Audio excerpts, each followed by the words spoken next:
What is up, you guys? I am back with another car review, and in this case, it's a Mitsubishi Outlander.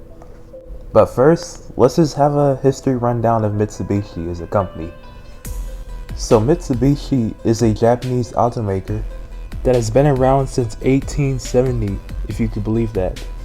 And this Outlander was introduced in 2001. However, it was known as the Airtrek up until 2005. So this vehicle is almost 2 decades old. In 2013, Mitsubishi introduced a plug-in hybrid model called the Outlander PHEV or PEV. And that did significantly well. It was definitely an interesting compact crossover. But as of today, in recent years, they've lost their light in the US market. And they're questionably underrated right now for being pretty darn reliable, comparable of Toyota's and Honda's reliability. And not too many people talk about Mitsubishi anymore, which is pretty sad. But that doesn't mean they can't make a comeback in the US market. I know they're definitely popular in other parts of the world, but they can definitely make a comeback. But without further ado, we're gonna find out why this Outlander is one of the best forgotten values that you can find today if you're in the compact crossover market.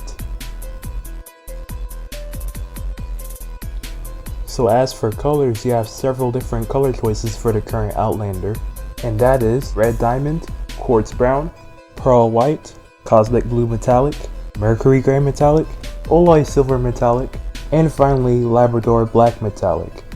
Overall, really nice color choices for this Outlander. My personal favorite has to be the black and gray metallic.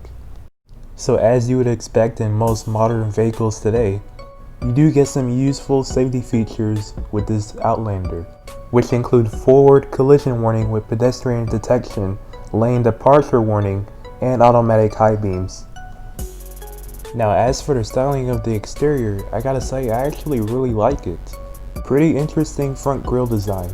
I like how it looks like they're sitting at the slope of the hood and they just meet at the Mitsubishi emblem, right in the center. Now looking at the driver's side of the Outlander, this is the GT trim level, so you do have your V6 badging, because it is powered by a V6 engine, and we'll talk a little more about that in a little bit. And your gas tank is located on the left side of the vehicle. And then you have some nice wheels, and those are 18-inch alloy wheels, standard on every Outlander.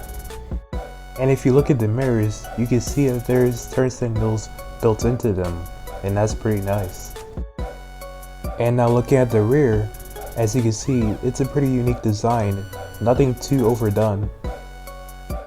So if you're looking at the GT trim of the Outlander, you do get a 3-liter V6 engine, making 224 horsepower and 215 pound-feet of torque, which can tow up to 3,500 pounds. But on every other trim, you get a 2.4-liter 4-cylinder engine, making 166 horsepower and 162 pound-feet of torque, and that can only tow up to 1,500 pounds, which is 2,000 less. Also, if you're looking at the GT trim, you do get a 6-speed automatic instead of a CVT on the other trims. Pretty interesting. So if you're not looking at the GT trim, then I hope the CVT doesn't bother you. But fortunately, Mitsubishi programmed the CVT very well, so you won't even notice that it's not a regular automatic transmission. And it's also got the 10-year 100,000 mile warranty, so hopefully that's adequate enough for most of you out there. So getting into the Outlander is a pretty welcoming experience. It's a pretty nice interior. Everything is fairly simple, everything is where it should be, not too complicated, not too overdone. You have some nice analog gauges on your dashboard, and you got a center screen showing all your computer information, such as your fuel economy. And speaking of fuel economy, with the 4-cylinder option, you should expect to get 24 in the city and 29 on the highway. Now this vehicle is a 7-seater, meaning that it does have a third row. And I have to say I'm pretty surprised because this is one of the few SUVs that come with a third row for under $30,000 in this class. Most people aren't going to be utilizing the third row anyway, but it's there in a pinch when you really need it, especially if you're going on a drive with the whole squad. But the bad news is, if you got the whole squad with you, you're probably not going to be passing anyone on the highway, especially if you don't have that GT trim. So just keep that in mind. Now you do have a 7-inch infotainment system. It has Android Auto and Apple CarPlay. It's fairly easy to use and navigate. It has a nice backup camera. Now one thing it is missing is a navigation system. Now I'm not too sure how many people actually use the navigation system in their cars, but that's just something to keep in mind if you're looking at this vehicle. Also, there is no lumbar support on the seats, so just another thing to keep in mind. But I mean, other than that, I think that pretty much sums it up for this Outlander.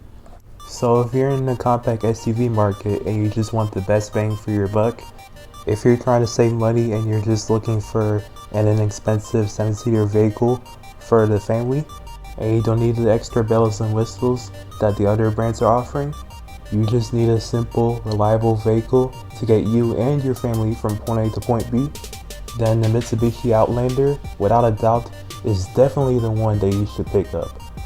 And the benefit of having an underrated vehicle is that it doesn't look like everything else on the road, where you're probably going to see a lot of Toyotas, Hondas, Nissans. You get the gist of it, right? So again, if you enjoyed this video, please leave me a like. Do not hesitate to leave a comment, because I will be happy to reply to any comments that you might have. If you want me to do more car videos, definitely let me know in the comments below. I will definitely do more car videos. Ask me any car related questions. But like always, thanks for watching.